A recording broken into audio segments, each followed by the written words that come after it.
예, 메르스의 산발적 확산세가 지속되고 있습니다. 이에 보건당국이 메르스 진정세 판단을 유보했는데요. 메르스 사태가 가을까지 이어지는 것 아니냐 이런 우려의 목소리도 나오고 있습니다. 자, 이런 가운데 메르스를 직간접적으로 경험한 이들이 트라우마를 호소하고 있다고 합니다. 생각보다 큰 후유증으로 남을 수 있다는 분석이 지배적인데요. 오한진 가정의학과 전문의 모시고 자세한 이야기 나눠보도록 하겠습니다. 안녕하십니까? 안녕하세요. 예. 자, 계속 되고 있어요. 지금 확진 환자 오늘 한 명 나왔습니다. 다행히 사망자는 2명입니다만은 자, 이러다 보니까 진정세가 좀 뚜렷하다 이야기 나오는데 그럼에도 불구하고 안심할 수 없다. 가족 감염 이야기도 계속 나오고 있고요. 박사님 전체적인 진행 상황 어떻게 보십니까? 현재까지는 이제 감염자 수가 줄어들고 있기 때문에 진정세가 확실한 것 같이 보입니다. 하지만 방역 당국이 격리자로 선정한 사람들이 아닌 분들이 자꾸 나오고 있기 때문에 즉 지금도 우리가 자가격리라든지 시설격리에 포함되지 않은 환자들이 나오고 있다는 것이 앞으로 추세를 계속 지속하게 될 것이냐 아니냐를 결정짓는 요인이 될 거라고 지금 봅니다. 방역망을 벗어난 상황에서 지금 감염자가 나오고 있다 이런 말씀이시잖아요. 왜 이런 일이 벌어질까요? 그렇다면 이 역학조사가 제대로 안 되는 걸까요? 초기 방역을 초기 대책이 잘못된 것이 이제 계속 이런 문제를 만들어내고 있다고 보는데요. 우리가 지금 해야 될 문제 중에 첫 번째는 이 격리 대상자가 확실해야 되는데 포함되지 않은 사람들이 자꾸 나오고 있다.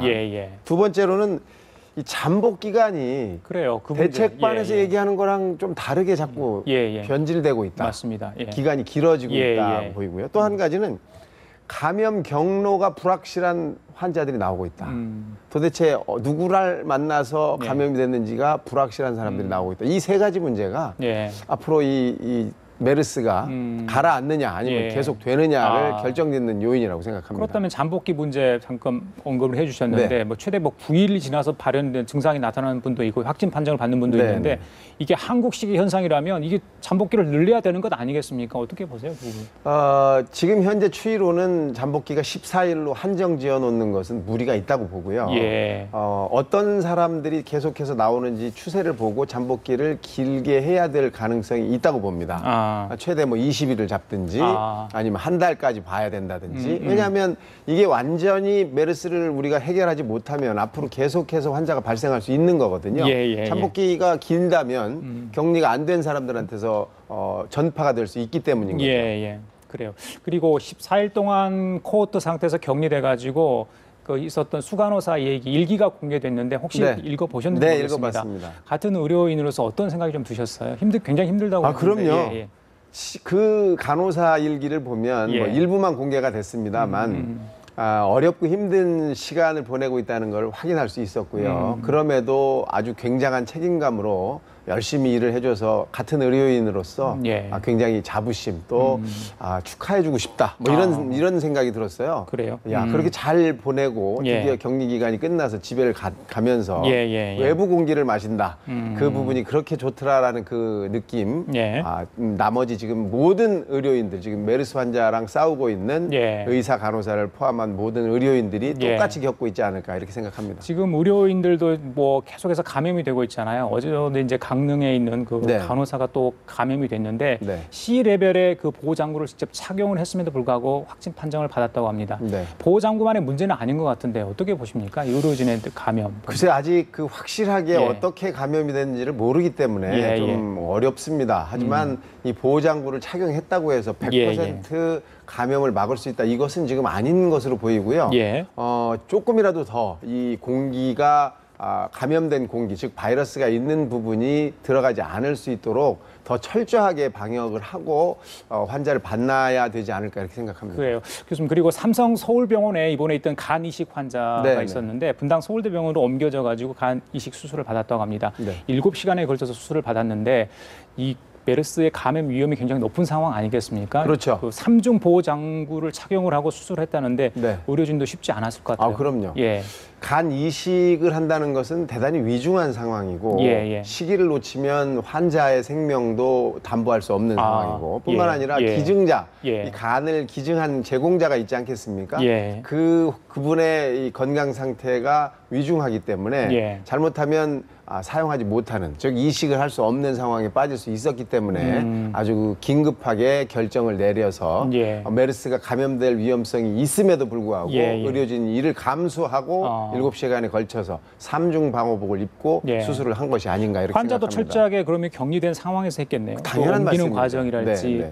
지난번에 뭐 응급 구급차 안에서도 그런 감염이 됐잖아요. 그렇죠. 철저히 이번에는 했기 때문에 별 문제는 없겠죠. 그러면. 그리고 일단은 이제 옮긴 다음에 그 앰뷸런스나 옮겨진 장치들은 100% 완벽하게 소독이 돼야 됩니다. 그게 중요한 거죠. 그래야 그 다음 사람한테 전파가 되지 않는 거니까요. 그래요. 그리고 교수님한테 이 문제 꼭 여쭤보고 싶었어요. 지금 그 격리됐던 분들 또 완치돼 퇴원했던 분들 심리적으로 굉장히 어려운 상황이라고 합니다. 우울증을 호소하는 분도 있다는데 이 트라우마 사실은 이제 완치된 분들이나 이분들이 어떻게든 심리 치료를 하겠지만 그 외 격리자, 자가격리자 분들 같은 경우는 제대로 심리 치료를 받지 못하는 상황 아니겠습니까? 그렇죠. 그 슈퍼 감염자, 슈퍼 전파자로 알려져 있는 14번 환자도 사실 태어나기 며칠 전에 이제 자기가 그렇게 많은 사람들한테 전파를 시켰다는 걸 알았다는 거 아닙니까? 14번 환자인 줄. 근데 그 사람이 나가면서 얼마나 많은 죄책감을 느낄 수 있겠습니까? 또 사회적으로 당신이 전파자야라고 낙인이 찍힌 이런 상황이 될 수 있기 때문에 이런 것들이 심리적으로 굉장히 심각한 문제를 일으켜서 외상성 그 PTSD라고 스트레스 장애를 유발할 수 있거든요. 이 굉장한 큰 트라우마입니다. 그래서 이런 것들은 국가나 또는 방역 당국에서 심리 지원을 충분히 해서 이분이 밖에 나가서 일상생활에 돌아갈 수 있을 때까지 지원을 해야 될 거로 생각합니다. 그리고 슈퍼전파자 방금 14번 환자 얘기했는데 꼬리표가 계속 따라다니잖아요. 사실 저희들이 이제 좀 부르기 편리하기 위해서 슈퍼전차란 말씀을 드리는데 좀 죄송스러운 부분도 있어요. 그럼요. 그 꼬리표를 때릴 수 있는 심리적으로 어떤 저희들이 좀 위로야 격려의 말씀을 드릴 수 있을까요? 보면. 굉장히 어렵습니다. 그래서 그 사람이 가지고 있는 감정 상태를 심리를 파악하고 심리를 상담해 주는 사람들이 지속적으로 내가 일부러 그런 것이 아니기 때문에 당신도 피해자면서 가해자다. 그렇지만 그 피해를 받은 부분에 대해서 훨씬 더 우리가 위로해 줄 수 있다. 당신은 지금 이제 회복됐기 때문에 더 이상의 그런 문제는 없다라는 이런 확신과 그다음에 위로를 계속 해줘야죠. 이런 것들이 굉장히 중요합니다. 교수님, 그리고 이번에 완치된 분들 중에 기저질환을 가지고 심지어 암을 가지고 계셨던 분들도 극복해서 완치되고 있거든요. 그러니까 우리가 흔히 알고 있었던 그런 상식을 뛰어넘는 건데 이거는 환자 스스로 어떤 노력을 했기 때문입니까? 어떻게 보세요? 그 환자의 노력도 있겠지만 가장 중요한 건 그 사람이 가지고 있는 면역력이죠.